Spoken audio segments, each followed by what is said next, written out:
Good evening. This is the shadow of Jesus Christ in Old Testament, part 45. True King. Now, in the first year of Cyrus, king of Persia, that is the first year he ruled Babylon, in order to fulfill the word of the Lord by the mouth of Jeremiah the prophet. The Lord stirred up, put in motion the spirit of Cyrus, king of Persia, so that he sent a proclamation through all his kingdom and also put it in writing, saying, Thus says Cyrus, king of Persia, the Lord, the God of heaven, has given me all the kingdoms of the earth, and he has appointed me to build him a house at Jerusalem, which is in Judah. Whoever there is among you of all his people, may his God be with him. Let him go up to Jerusalem, which is in Judah, and rebuild the house of the Lord, the God of Israel. He is God who is in Jerusalem. In any place where a survivor, Jewish exile, may live, let the men, that is Gentiles, like us, of that place support him with silver and gold, with goods and cattle, together with freewill offerings for the house of God in Jerusalem. So, as we all know, the whole earth was ruled by King Nebuchadnezzar, that is Babylon. But because of his pride, instead of glorifying God, he glorified himself. So let's see. The king saw a great tree at the center of the earth. It stopped touching heaven, visible to the ends of the earth, and providing food and shelter to all creatures of the world. That means all the animals and human beings and all the birds of the air, maybe inclusive all the insects. But then he saw that tree was uprooted.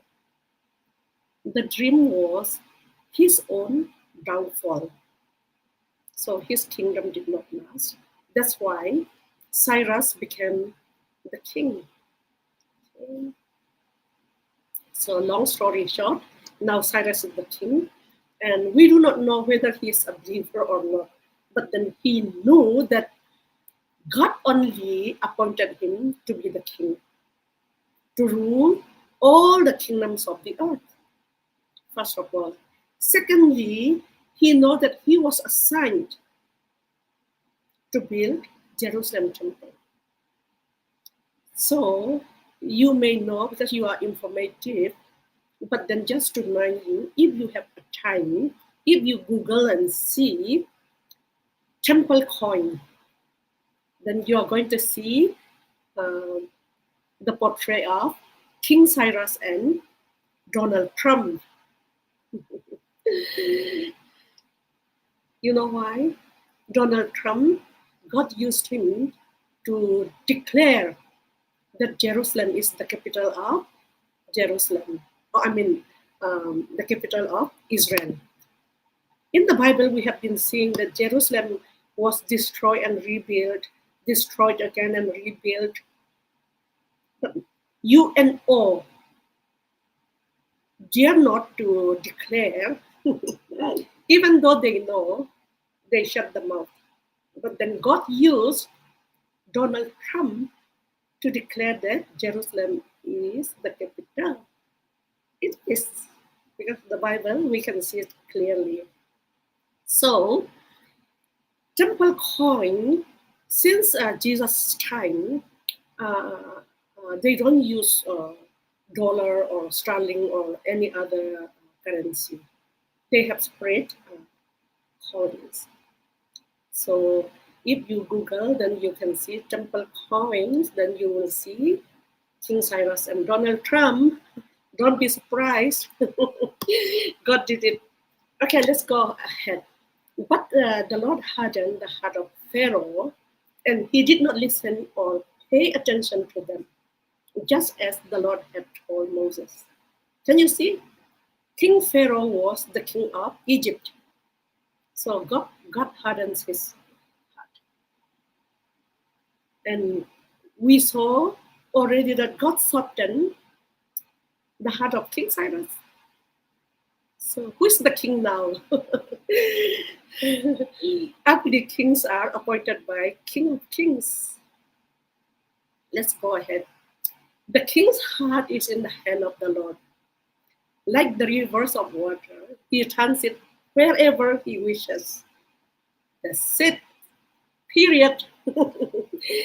So now we are going to read more. And on his robe and on his thigh, he has a name inscribed, King of Kings and Lord of Lords.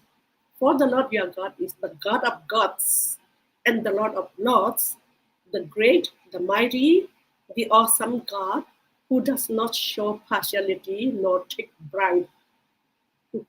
No corruption. So who is King of Kings? Who is God of gods? Who is Lord of lords? Who is sovereign over all the kingdoms? Jesus. That's why before he incarnated, even before Christ, right? Then when he incarnated AD, Anno Domini, the years of the Lord, he split the calendar because he's the King of Kings. Who will question him? Nobody can question him. He has full authority, yet he is Prince of Peace. He likes peace, no corruption, no partiality, no bribe. If Jesus rules our heart, then slowly by slowly we will be like him. First of all, we'll have peace in our mind. God bless you. Thank you for watching. Hope to see you very soon. Bye-bye.